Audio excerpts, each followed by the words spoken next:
Bom, pessoal, então, telinha inicial com os assuntos que serão discutidos aqui no vídeo de hoje, os temas do dia. 4 temas no total, 2 deles em vermelho, porque são os temas em destaque. Os temas em destaque são os assuntos que aparecem no título e na capinha do vídeo. E aqui embaixo um recado que é sempre importante. A minutagem permite que você selecione na linha do tempo o tema que quer assistir, de forma que vocês podem assistir ao vídeo inteiro ou apenas aqueles assuntos que forem do interesse de vocês. E sem mais delongas, a gente parte para o primeiro tema, que é o seguinte: lá na parte superior da tela, dentro daquela caixinha preta, eu coloco o seguinte título: A Rússia e a política na Europa estão tirando o sono da OTAN.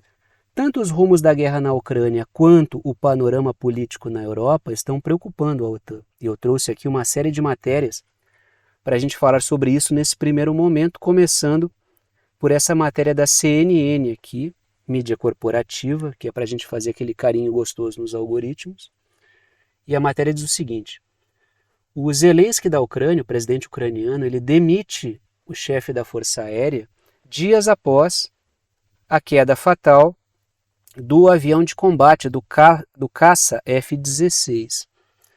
Sobre esse assunto, várias teses apareceram, eu discuti algumas delas com vocês. Uma tese inicial seria que esse avião caiu por causa de algum erro humano. Eu compartilhei com vocês essa tese, vários de vocês riram dela, porque me parecia uma tese que não era verdadeira. Depois, outras teses apareceram, aí não foram publicadas, não foram abordadas pela mídia corporativa, que diziam que havia a possibilidade desse caça ter sido destruído em um ataque russo, naquele ataque russo, com mísseis e drones, que destruiu uma base aérea, o caça que ali estava foi destruído, e o piloto que estava na base aérea também teria morrido. Essa foi uma segunda tese que apareceu, e eu também compartilhei ela com vocês. Tudo que foi aparecendo eu fui jogando para vocês. Até o momento em que apareceu essa fala da Mariana Bezuglaya, que gerou um barulho interno enorme na Ucrânia, e não é a primeira vez que a Mariana Bezuglaya faz isso, dizendo que esse caça, na verdade, ele foi abatido pelos próprios sistemas de defesa ucranianos. Ou seja, a dica da OTAN, a sugestão, a ordem da OTAN para a Ucrânia era qual? Não utilizem os caças próximos às armas russas. Por quê? Porque vocês não dispõem de muitos caças, são apenas 6 que foram enviados pela OTAN para a Ucrânia. Vocês não têm muitos caças e não têm muitos pilotos, porque demora para formar um piloto aí, para treinar um piloto para pilotar o F-16. Então, assim, apreciem com moderação. O que aconteceu? A Ucrânia utilizou os caças realmente só para abater mísseis e drones russos, foi isso que foi feito. Só que o fato é que mesmo fazendo esse uso dos caças, super prudente, a própria Ucrânia derrubou o caça. Teria derrubado o caça, segundo a Mariana Bezuglaya. Isso gerou um enorme de um constrangimento que teria explicado, justificado a demissão aí do chefe da Força Aérea, que inclusive depois ele bateu boca com a Mariana Bezuglaya por causa da exposição do fato. Então temos um fato constrangedor, que a mídia corporativa, né, lá no início, as teses apresentadas visavam minimizar o impacto dessa informação, talvez dessa informação que seja verdadeira, mas é uma das teses que estão aí, que me parece uma tese bastante sólida, porque gerou um grande constrangimento para a Ucrânia e para a OTAN. Trago 2 pontos, começo pelas letras vermelhas. A deputada, que é a Mariana Bezuglaya, ela que está na foto aí para vocês, ela disse que o caça foi abatido pelas defesas ucranianas quando esse caça combatia o ataque russo.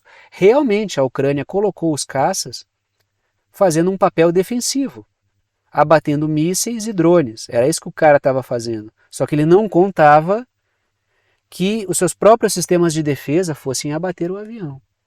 Isso aí é um problema. Por quê? Porque foi feita uma grande propaganda sobre esses caças, que eles poderiam mudar o rumo das coisas. Tem várias matérias na mídia corporativa, se vocês pesquisarem, falando sobre isso. Tanto é que existiam ali o quê? 2 linhas de força, 2 linhas de trabalho.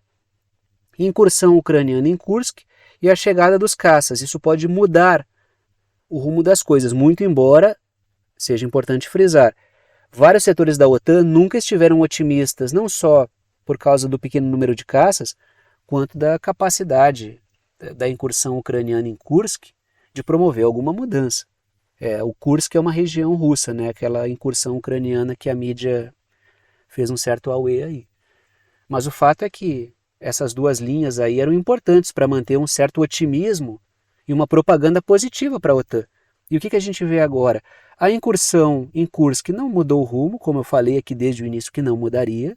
A Rússia continua atuando para neutralizar, foi uma operação com uma quantidade bem grande de soldados e com uma grande quantidade de equipamentos. Só que ela não promoveu mudança alguma, ainda mais no plano russo. Qual era a ideia da incursão? Mudar, fazer com que a Rússia deslocasse tropas para defender Kursk e reduzisse o seu ímpeto no fronte na Ucrânia. Isso não aconteceu. Então a própria mídia corporativa já está fazendo esse balanço. Quando a Rússia neutralizar isso aí, o que vai ser da gente? Tem alguma carta na manga? Então, assim, a incursão não promoveu a mudança e, no que tange aos caças, teve esse constrangimento. E agora? Então, há um constrangimento instalado. Você está tirando o sono da OTAN. Letras azuis. Essa deputada aí, a Mariana Bezuglaya, ela já entregou. Eu coloquei entre aspas porque nela levantou essa tese. Ela que está falando sobre isso. Um conluio militar contra o governo. Não sou eu que estou dizendo isso, é a Mariana Bezuglaya, que é uma figura política ali da base do governo Zelensky. Não sou eu que estou dizendo isso, nem a Rússia que está levantando. É a Mariana Bezuglaya, uma deputada ucraniana, base do governo. E ela disse que tem um conluio que envolve figuras do mundo militar que sabotam o governo Zelensky. Quando a gente olha para trás, a gente vê o quê? Atritos entre o Zelensky e o Zaluzhny, mas isso não significa que o Zaluzhny estivesse sabotando o Zelensky, ele discordava das decisões, mas o Zaluzhny foi sacado do cargo de liderança militar, do comando militar, e foi mandado para o Reino Unido, onde ele fica lá guardadinho como um ativo político, até porque ele tem um carinho grande, não só do meio militar, como também da população civil. Então ele é um ativo político guardado. Se houvesse eleição, ele ganharia do Zelensky. Então ele está guardado lá no Reino Unido. E entre o Sirski, que tem como comandante militar, ele tem um desempenho pífio.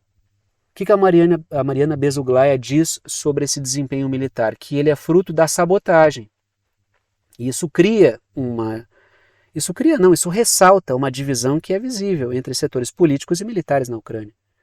Agora, se o projeto estivesse correndo bem, se a Ucrânia estivesse bem na guerra, vencendo, se a OTAN estivesse nadando de braçada, essas crises seriam superadas com uma relativa facilidade, mas não é isso que está acontecendo. A gente está vendo problemas aí internos na Ucrânia. Letras vermelhas. O chefe da Força Aérea demitido pelo Zelensky, ele disse que a Bezuglaya, que é a deputada, que ela está expondo os militares ao ridículo, o que evidencia essa crise interna. E ela não está apenas expondo os militares ao ridículo, ela também está expondo os parceiros da Ucrânia, segundo esse chefe da Força Aérea que foi demitido aí.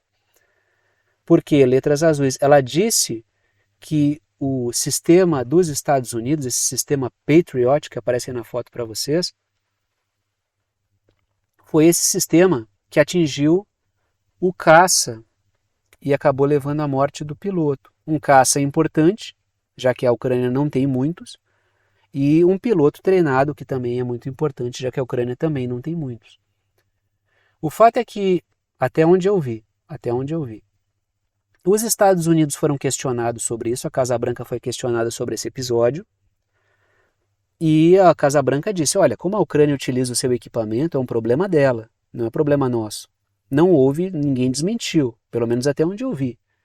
É possível que o que a Mariana Bezuglaya está falando seja realmente verdade.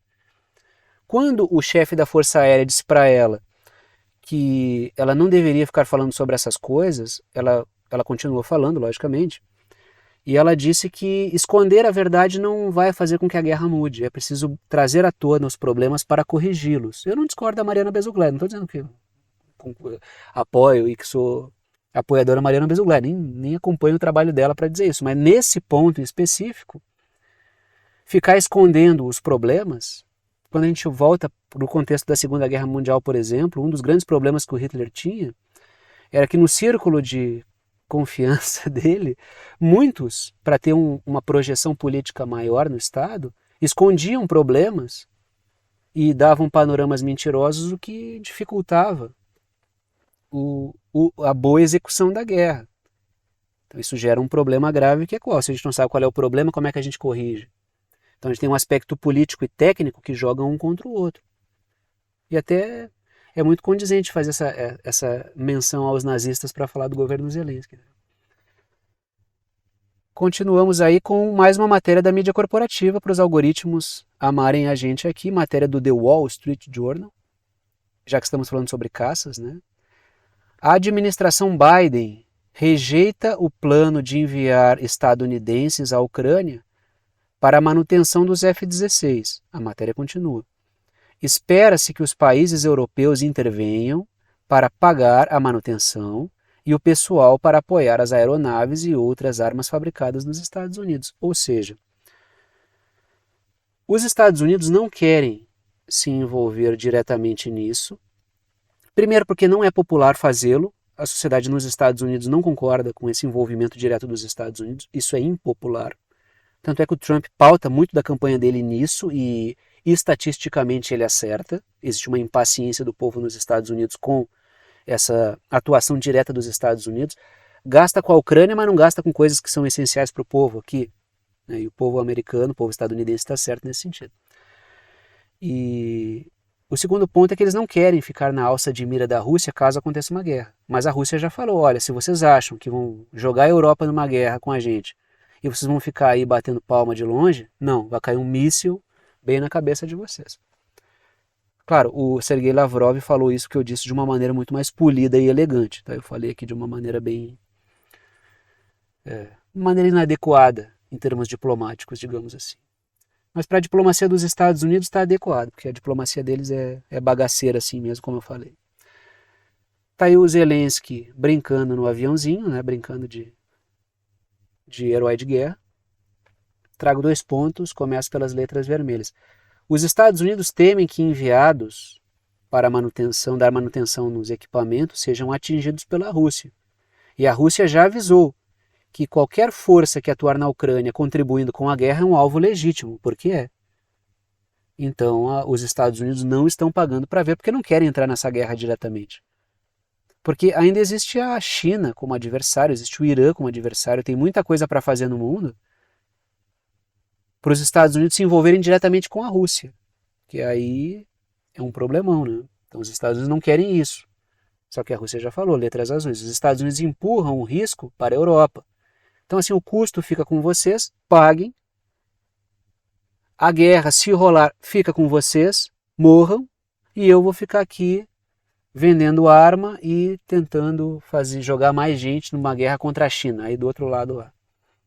Só que a Rússia já falou, né? Se vocês acham que estão seguros aí fazendo bagunça do outro lado do oceano, vocês não estão. Matéria do Atlantic Council, tá? Agora vamos para o aspecto político, porque perceberam que no aspecto militar a coisa, embora a incursão em Kursk tenha gerado um auezinho ali, uma vibe positiva, como o pessoal gosta de dizer para a OTAN, agora vamos mudar o rumo das coisas e tal.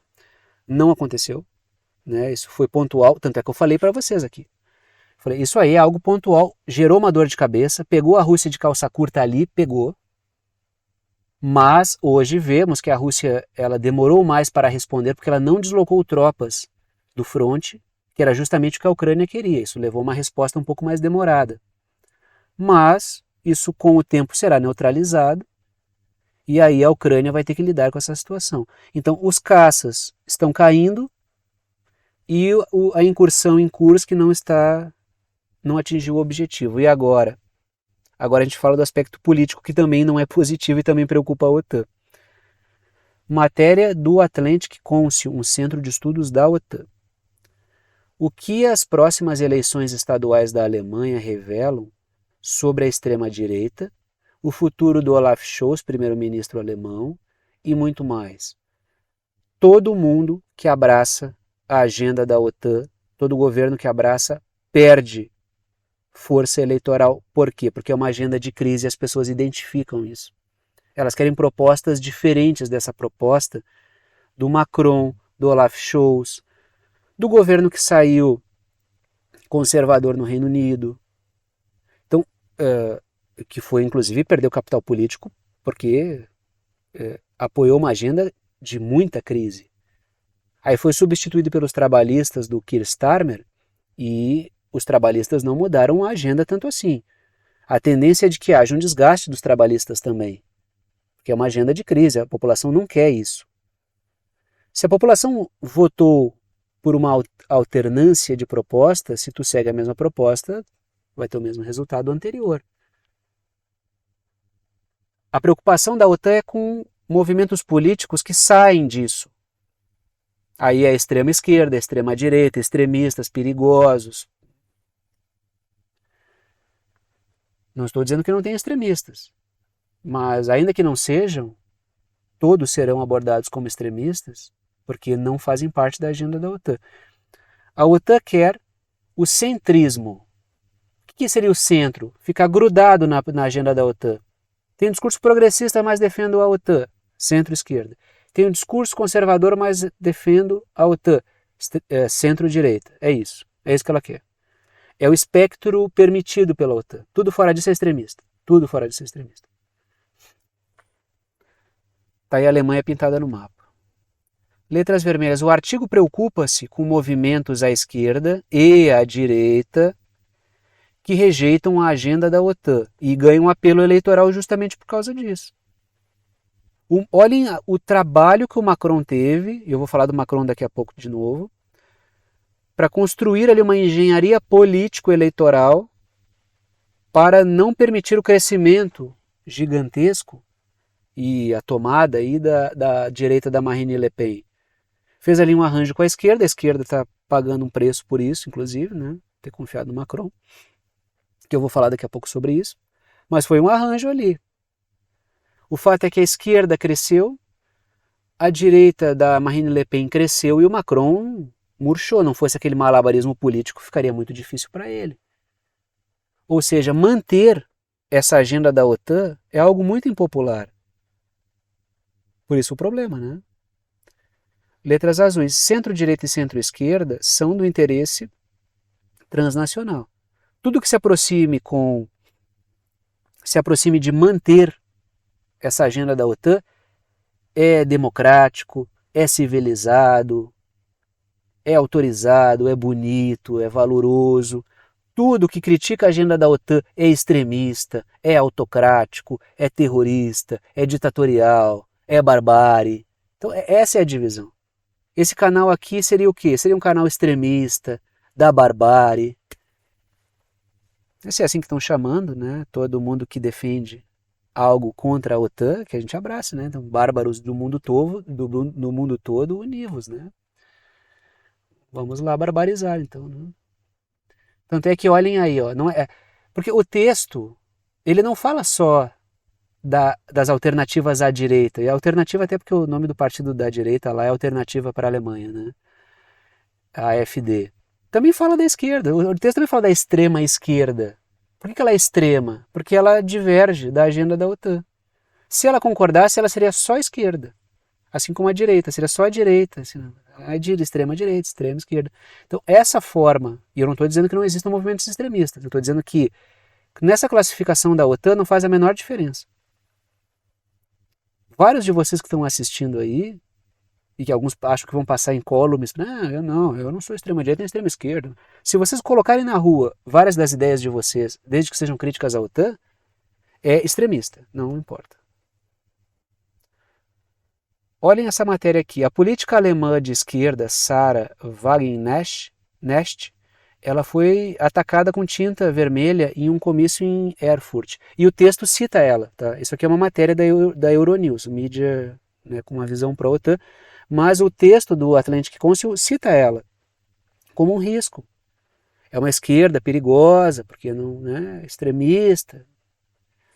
Aí tem aquela coisa, o texto também aborda aquela bobagem da teoria da ferradura, que a extrema esquerda e a extrema direita se encontram num certo ponto, né? Por quê? Porque querem demonstrar o risco à agenda da OTAN. Seja pela esquerda ou pela direita, se criticar a agenda da OTAN é extremista. Então ela foi atacada com tinta. Ela foi atacada com tinta. Mas o líder político eslovaco, o Robert Fico, ele foi atacado com tiros. E ele foi atacado, ele é um cara da esquerda, né? Para OTAN extrema esquerda, né? Ele é um cara da esquerda que dialoga com a direita desde que ela critique a OTAN.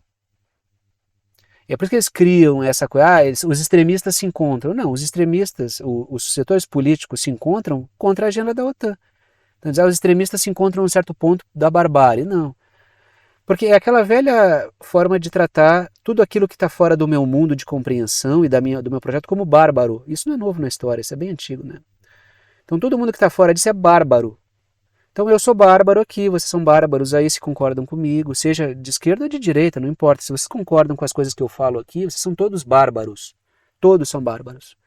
Não são civilizados, não são democráticos, todos são defensores de autocracias, de tudo que é de pior no mundo, não são democráticos, não são a favor da liberdade. Todos vocês merecem ir na lata, ser jogados na lata do lixo da história que nem eu. Tá? Todos merecem ser deletados do planeta. Então esse ataque com ela foi com tinta, mas muito bem poderia ter sido com tiros. Porque, letras azuis, a OTAN estimula a histeria contra setores críticos à sua agenda. Então assim, ela foi atacada com tinta, mas dada a forma como a OTAN desumaniza setores políticos que são críticos à sua agenda, tratando como extremistas, as pessoas vão atacar esses setores políticos com violência. É o que eu costumo chamar aqui o ódio do bem. Né? Quando o ódio é exercido contra figuras que criticam a OTAN, ele é completamente aceito nas redes. Completamente aceito nas redes. Todo mundo que não concorda com a agenda da OTAN vira um pária, uma espécie de pária. Figura que não deveria estar na sociedade, não dá talher para ele, deixa ele comer no chão. Letras vermelhas, a coalizão que compõe o governo está sendo penalizada na urna por causa da agenda de crise.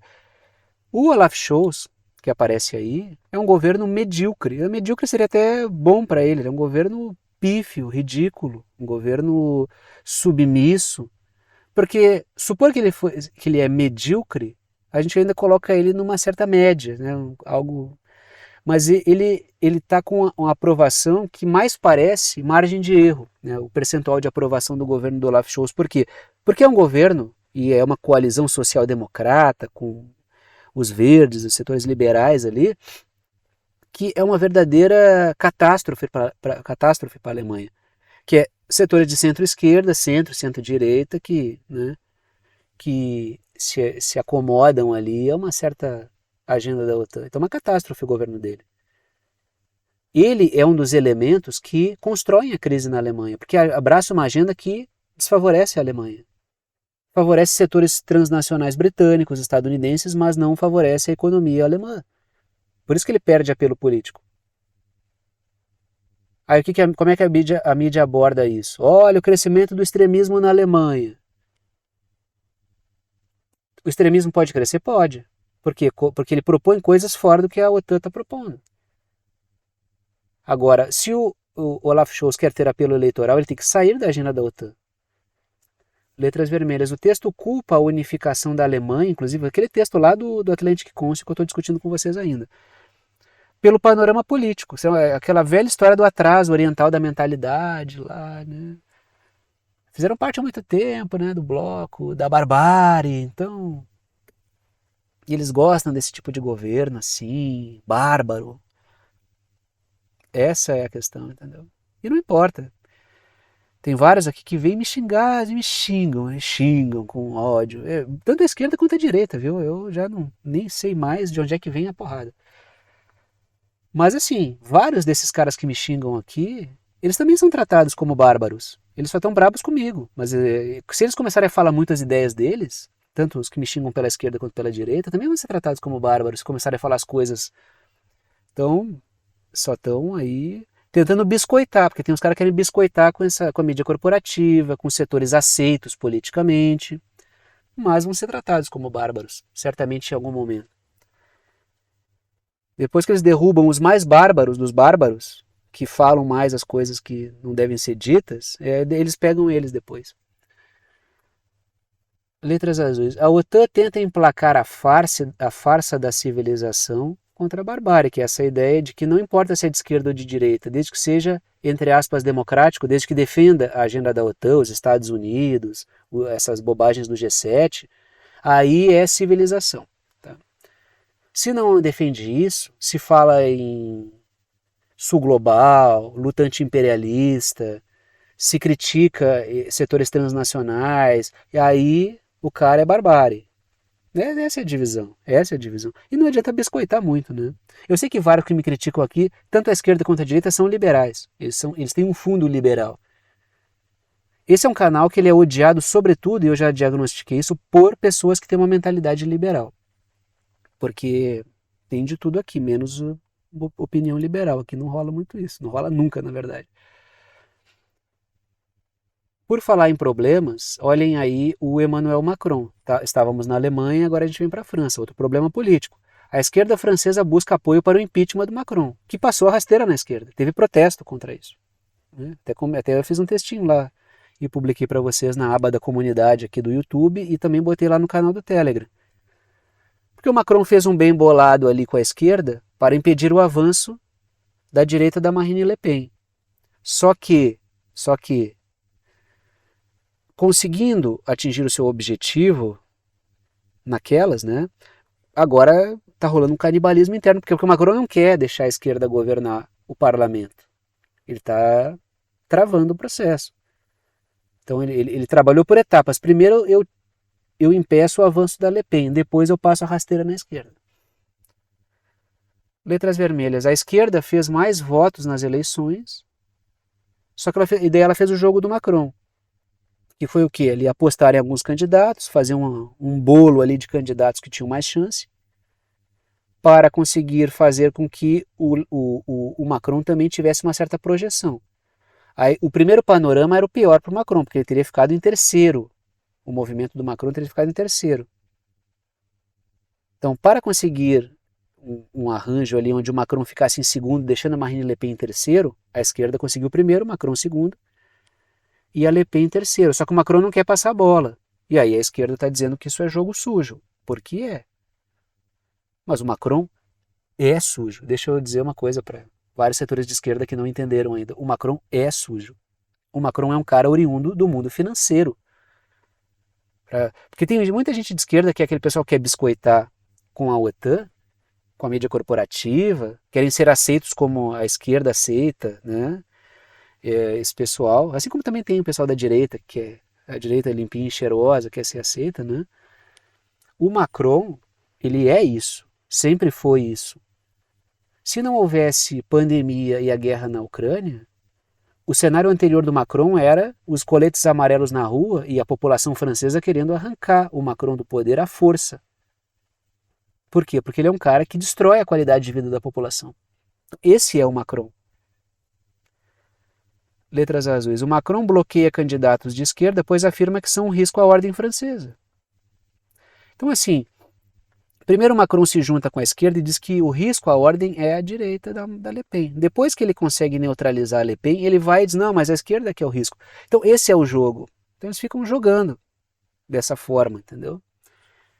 E é lógico, o Macron tem passeata contra ele toda hora. Ele é uma figura que só se mantém no poder mediante uma engenharia político-eleitoral do caramba. Tá?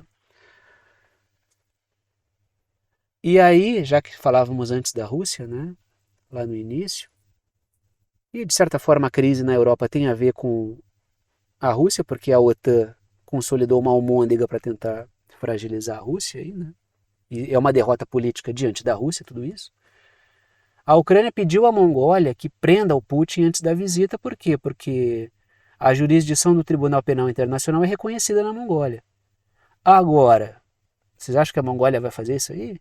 Tem várias parcerias com ambos. A Mongólia tem encaixadinha entre a Rússia e a China. Não seria nada inteligente a Mongólia passar a rasteira na Rússia ali onde ela está, né? Se eu fosse o líder da Mongólia, ainda que eu detestasse o Putin, eu não faria. Não é negócio. Letras vermelhas. Foi o próprio líder mongol que convidou o Putin para visitar o país. Foi ele próprio que convidou. E o Putin vai. E o governo russo diz que não tem medo nenhum de ir até lá, de permitir que o Putin vá, porque nada vai acontecer. Letras azuis. Dada a sua localização, não seria inteligente tomar uma medida como essa, né? Eu não tomaria, tá? Se eu fosse o líder mongol, eu ficava na minha ali, recebia bem, tal, mesmo que eu não gostasse dele, mas não me parece ser o caso. O governo da Mongólia tem boas relações com a Rússia e também tem com a China. É um país que não faz parte da Organização para a Cooperação de Xangai. Né? Alguns de vocês até me questionaram. Por quê?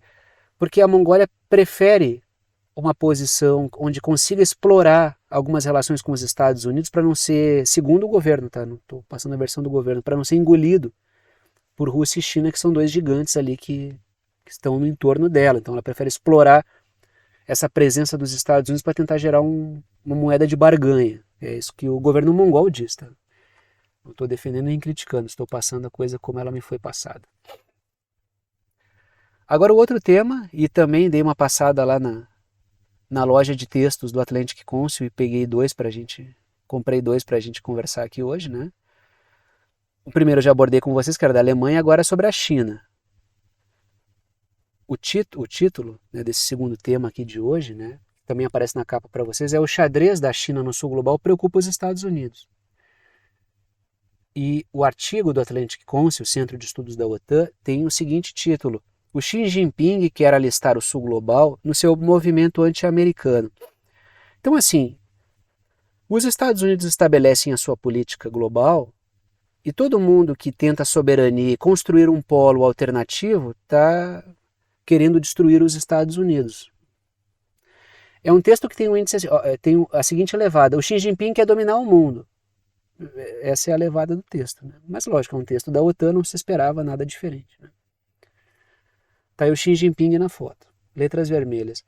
O texto afirma que a China soube explorar a insatisfação e os vácuos de liderança dos Estados Unidos. O próprio Atlantic Council, várias vezes, ele fala que o sucesso chinês se dá ao fato de que a China chega com projetos, com plataformas concretas, com soluções. E os Estados Unidos ficam de blá blá blá de democracia, blá blá blá de liberdade, demagogia, ideologia. Isso aí não vai fazer com que os países sejam conquistados assim, mediante diálogo. Por quê? Porque os países têm urgências. Por isso a China é um parceiro muito mais atrativo. E isso o próprio Atlantic Council coloca isso. A China chega com solução. Os Estados Unidos chegam com blá blá blá e querem botar o exército dentro do país e no máximo vai até aí. Letras azuis. O texto aborda o Fórum de Cooperação China-África, que vai acontecer a partir do dia 4, acho que o texto coloca, né? Com muita preocupação. Por quê? Porque o mundo fechando-se em bolhas, como a gente tem discutido aqui, a globalização, quando a OTAN diz estamos consolidando cadeias de suprimentos amigáveis, o que eles estão dizendo? Eu compro e vendo em quem eu confio. Então não tem mais essa lógica de vou buscar o que é melhor economicamente, segundo a OTAN. Eu vou submeter a lógica econômica à lógica da ideologia e do projeto geopolítico. Isso está muito claro. É o que a OTAN chama de economia estratégica. É aí que está o ponto. Só que para a OTAN se fechar numa bolha, Estados Unidos, né? A gente pega a América do Norte, Estados Unidos e Canadá, a gente pega na Europa ali, a Europa como um todo, salvo algumas poucas exceções ali que são vistas como os bárbaros, né? E a gente pega Japão, Coreia do Sul e Austrália e Nova Zelândia, então Ásia, Japão e Coreia do Sul, e na Oceania, Austrália e Nova Zelândia. Isso aí seria a bolha da OTAN, o núcleo duro, o filé. Aí os caras ficam chamando parceiros que tenham recursos a oferecer. Quando a China obtém um sucesso estrondoso na África, a OTAN fica chupando o dedo porque ela precisa de recurso. Só que ela não é atrativa. Governantes africanos dizem, já vi vários falando, a China traz escolas, hospitais, os contratos são melhores, a gente ganha mais. Os países de histórico colonial não são assim. Então, a China é melhor de negócio. Óbvio, todo mundo sabe disso. Até os caras que são aqueles mais ferozes, anticomunistas, que falam na mídia corporativa, eu vejo que até os políticos mesmo, aqueles que são, eles sempre elogiam a China pelo aspecto econômico. Nem eles conseguem criticar. Porque a China é melhor de negócio mesmo. A China é boa de negócio. Os caras são bons de papo, bons de negócio. É vantajoso. É isso que está colocado. Se os Estados Unidos não meterem exército e não invadirem, eles não conseguem negócio. Só que, dado o equilíbrio de forças que está se atingindo no mundo, ou eles mudam a forma de diálogo, o que eu acho que eles não sabem fazer. Eles não sabem conversar. Eles não sabem fazer parceria. Eles sabem explorar. Letras vermelhas. O texto trata o movimento soberano do Xi Jinping, que está buscando autossuficiência, força interna, constituição de poderes econômicos e tecnológicos e militares, como uma agenda anti-Estados Unidos, para ver como todo mundo que busca soberania é visto pelos Estados Unidos como alguém que é anti-Estados Unidos. Por quê? Porque eles não reconhecem outra lógica, senão a lógica de dominação deles. Letras azuis. Os Estados Unidos, isso aparece no texto, teme grupos como a Organização para a Cooperação de Xangai. Está aí no mapa. É que esse mapa da Organização para a Cooperação de Xangai, é difícil de achar esse mapa atualizado. Se tiver ficado alguém de fora, por favor, acrescentem mentalmente aí. Olhei vários ali, comparei. Tem sempre alguém entrando nessa organização, ele está sempre desatualizado. Mas o fato é, isso aí é a Organização para a Cooperação de Xangai. Tá ali, viram que a Mongólia aí não é membro, né? Não é um membro permanente ali, né? Então, grupos como esse revelam que a força da China e da Rússia de atrair parceiros. Tão fechados para o que der e vier para qualquer pauta, não, né? Tem a Índia ali no meio que tem. Mesmo a Rússia e a China têm pautas que divergem. São duas forças consideráveis. Mas estão dentro de uma organização que discute temas como segurança, economia, comércio, tecnologia, transportes. E a China tem a nova Rota da Seda. Então, esses grupos alternativos, a G7, a OTAN, assustam os Estados Unidos. Outro que vocês devem estar pensando são os BRICS, né? Letras vermelhas. A OTAN insiste em criticar a China por sua parceria com a Rússia. O texto sempre aparece isso e é ridícula essa crítica. Primeiro porque China e Rússia são adversários dos Estados Unidos. Seria ilógico e suicida não fazerem parceria. Sempre que essa crítica aparece, eu não consigo evitar de achar uma crítica ridícula. O que os Estados Unidos querem? Que os seus adversários se afastem, se dividam, fiquem mais fracos para serem destruídos com mais facilidade?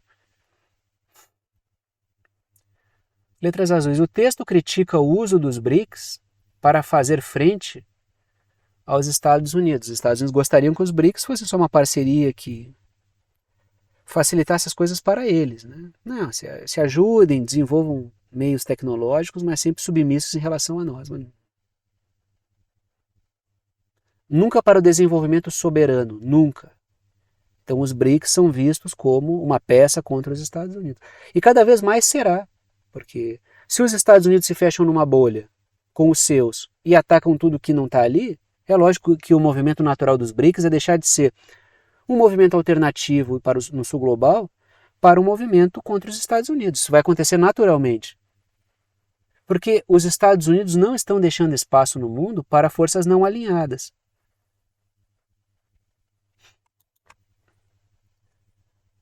Já que estamos falando do entorno ali da China, né? Uma matéria. O Japão e a Índia concordam em melhorar a cooperação em segurança.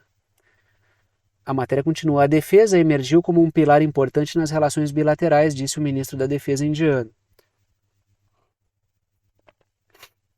Então, assim, letras vermelhas. Está aí a Índia pintada de laranja, o Japão pintado de amarelo. E letras vermelhas. A Índia tenta emergir como uma terceira via global, como algo para além da China e dos Estados Unidos, que conversa com ambos, mas é uma força em si.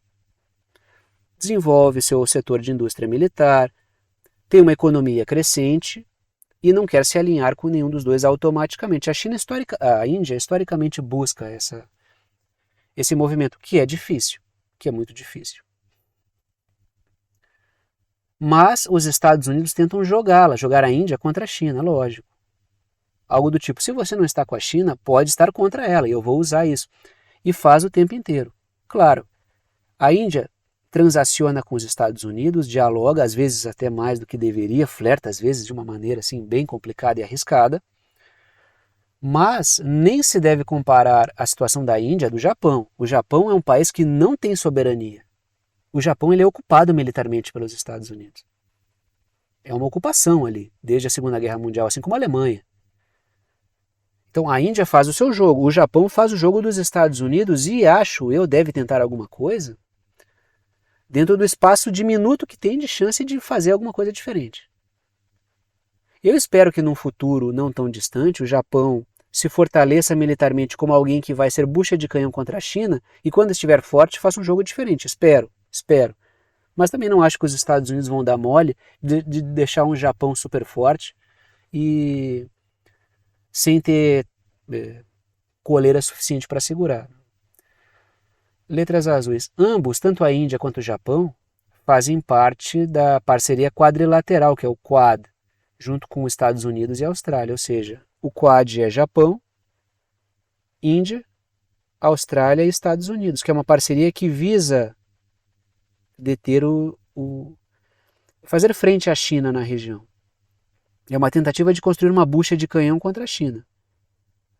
A Índia é escorregadia, muito escorregadia. Agora, o Japão e a Austrália me parecem que já estão... Sabe aquele pelotão de frente que sempre morre primeiro nos filmes, né? Que sai gritando, assim, naqueles filmes de época, com a lança na mão e morre primeiro. Não sei se tem muita opção, porque a Austrália é um puxadinho político britânico e o Japão é ocupado militarmente pelos Estados Unidos.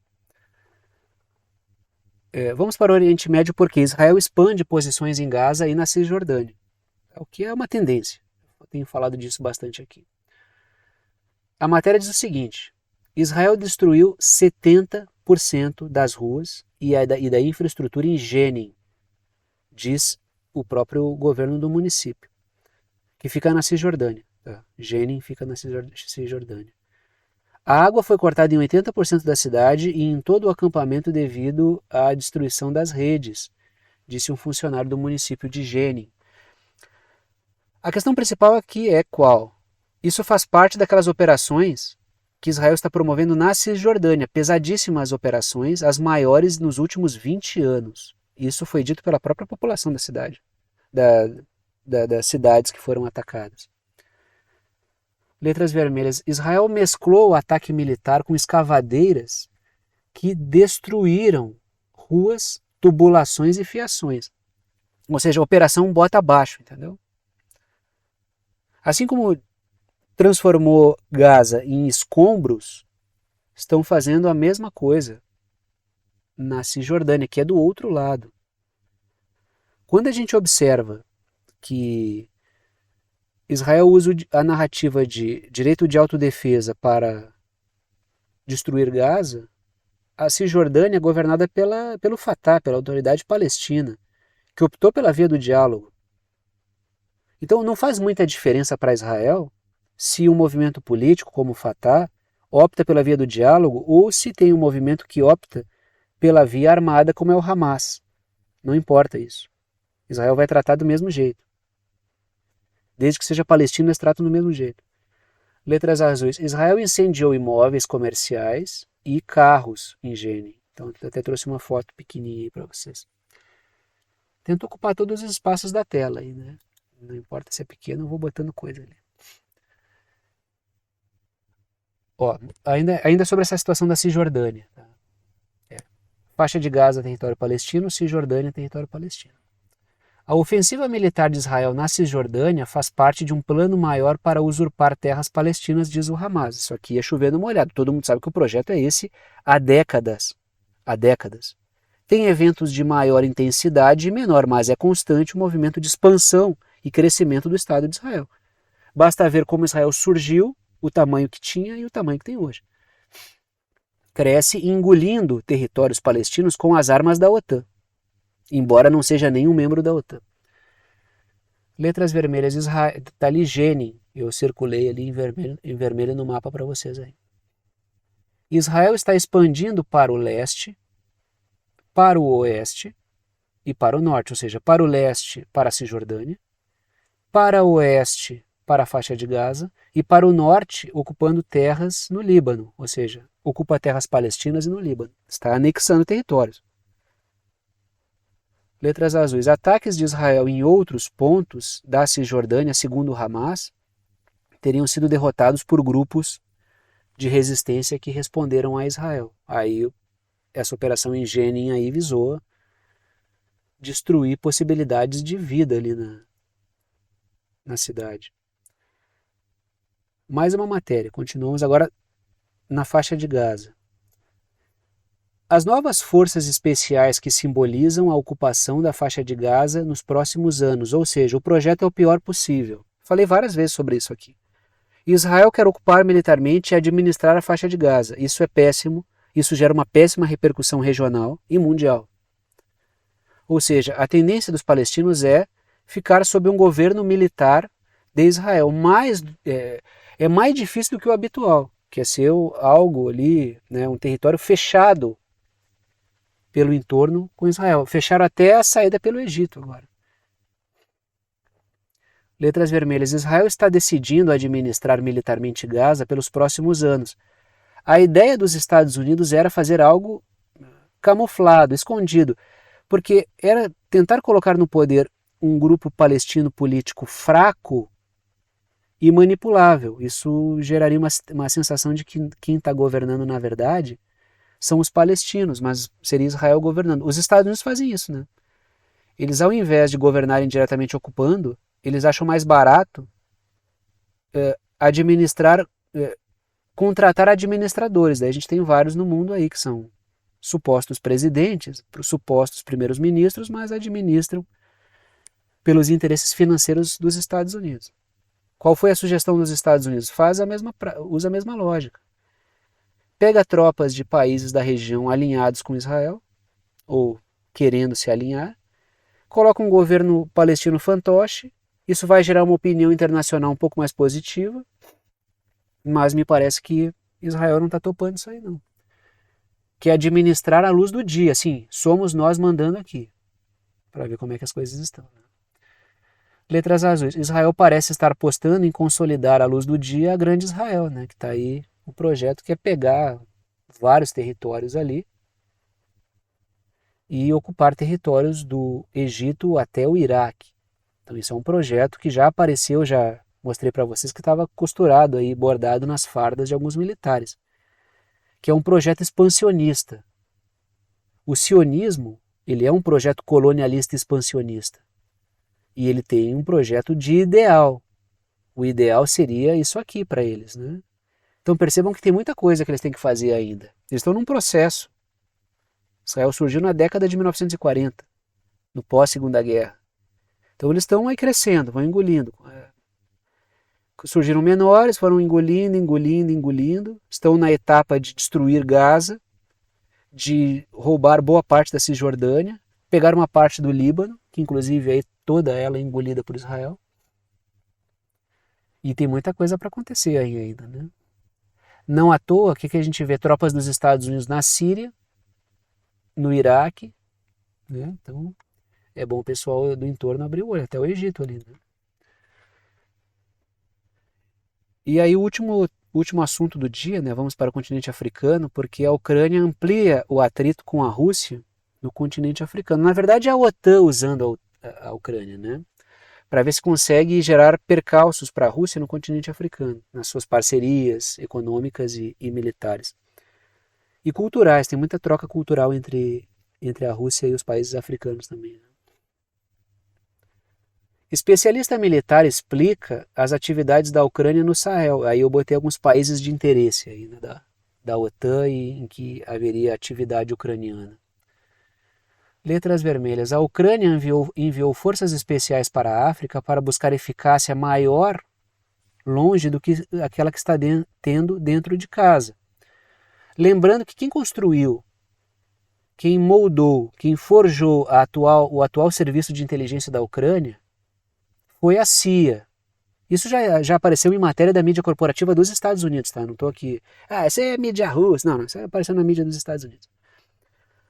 Então, assim, se o serviço de inteligência ucraniano foi forjado pela CIA, é lógico que esse serviço ucraniano está atuando para os interesses dos Estados Unidos.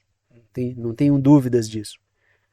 Então a Ucrânia age como uma peça que visa enfrentar a Rússia, fazendo uma guerra por procuração também no continente africano. Essa é a questão. Letras azuis. O braço da OTAN, a Ucrânia seria um braço da OTAN para barrar a Rússia na África, dado o recuo de poder da França na região, né? Então, como a França recuou em poder, a OTAN quer aumentar a sua presença e vai tentar fazer usando aí a inteligência e as operações especiais aí, né? As forças especiais da Ucrânia.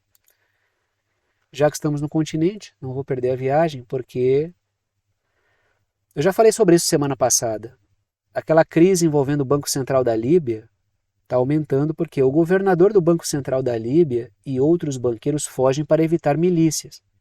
Um foi até sequestrado, ou seja, é uma situação grave porque a Líbia pós-Gaddafi, que foi derrubado ali num golpe transnacional contra a soberania líbia, Gaddafi acabou caindo, o que veio depois dele foi o caos total. Letras vermelhas. A Líbia está dividida em dois governos que disputam o controle do Banco Central. Então tem dois governos atuando ao mesmo tempo. Não há unidade soberana na Líbia. É o caos, impera o caos na Líbia. Que é esse caos pós-Gaddafi. Um governo é reconhecido pela ONU e o outro governo é o governo paralelo do Califa Haftar. O paralelo em relação a como as forças da OTAN interpretam isso. Mas o fato é, o governo do Califa Haftar, que foi um cara que atuou para derrubar o Gaddafi, então seria um traidor da soberania líbia, e atuou junto com os Estados Unidos, ele esperava governar a Líbia, mas aí puxaram o tapete dele e aí ele começou esse processo aí de bater de frente com aqueles que levaram ele para lá para trair o Gaddafi. Ele queria ser o governante da Líbia. E boa parte dos poços de petróleo, os campos de petróleo na Líbia estão em territórios governados por ele. E por isso o governo do Califa Haftar bloqueou campos de petróleo, porque ele quer figuras mais próximas a ele, do seu interesse, à frente do Banco Central, o que o outro governo não quer. Então existe uma disputa entre dois governos por um Banco Central. Isso está levando a vários... A Líbia virou um caos completo. Tinha organização, tinha estabilidade política, econômica, social, e a Líbia tornou-se um inferno depois que caiu Gaddafi, né?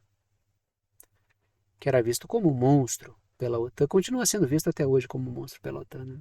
Mas é um bárbaro, assim como eu sou e assim como vários de vocês aí são. O Gaddafi também era um bárbaro. Todos que não concordam com a agenda da OTAN são bárbaros, né? E quando a gente vê as barbáries que a agenda da OTAN faz, a gente fica até feliz de não estar no mesmo barco que esses caras, né? E aí chegamos ao momento final do vídeo, o momento de passar o chapéu, pedir o apoio financeiro para aqueles que gostam, querem e podem apoiar o canal, para aqueles que veem que o canal é importante para a formação da sua compreensão sobre temas internacionais e geopolíticos. Sempre comento com vocês que apenas os anúncios e propagandas que aparecem durante o vídeo não garantem a existência do canal. Se eu fosse depender apenas da receita das propagandas, dos vídeos que aparecem durante o vídeo aí, ficaria difícil manter esse trabalho com o nível de dedicação que ele exige. De forma que o que mantém mesmo esse trabalho é o apoio financeiro dado por alguns de vocês, a quem eu sou extremamente grato pela confiança no trabalho. 3 formas de apoio não estão em ordem de importância, todas as 3 formas são bem-vindas. Coloco 3 para que vocês optem por uma delas, aquela que for mais prática para vocês. Seja lá que maneira vocês escolherem para apoiar, vocês apoiam com o valor que vocês quiserem. É uma ajuda solidária, ajuda quem pode, ajuda quem quer, e ajuda com quanto quiser. E o conteúdo fica aberto para todo mundo. O que mantém o canal é o apoio solidário de vocês. Primeira forma de apoio por boleto bancário ou cartão de crédito pela plataforma Apoia-se. Está aí o endereço, o link, o site do Apoia-se, que é uma plataforma de apoio virtual. Segunda forma de apoio é pelo Pix, está aí a chave Pix, que é uma chave de e-mail. Tem gente que usa o número do celular, o número do CPF, o número do CNPJ como chave Pix. Eu uso um e-mail. Se vocês escreverem, digitarem lá na chave Pix, pixverdadeconcreta@gmail.com, vai aparecer o meu nome, que é Thiago, e vocês podem fazer a doação com o valor que vocês quiserem. Terceira forma de apoio é pelo botão Seja Membro. O botão fica aqui embaixo do vídeo, ajuda direto pelo YouTube, tem várias faixas de valor. Vocês escolhem aquela que estiver dentro do que vocês quiserem apoiar. E me deu um branco aqui agora. É sempre no final do vídeo me dá um branco, né? E repito, as 3 formas são bem-vindas, né? Coloco o máximo que eu posso aí para facilitar a vida de quem quer apoiar, né? E daí vocês escolhem o que vocês acharem mais prático. E agradeço sempre aos que apoiam. Sem vocês, esse trabalho aqui com esse nível de dedicação não seria possível. Vou parando por aqui e tchau para vocês.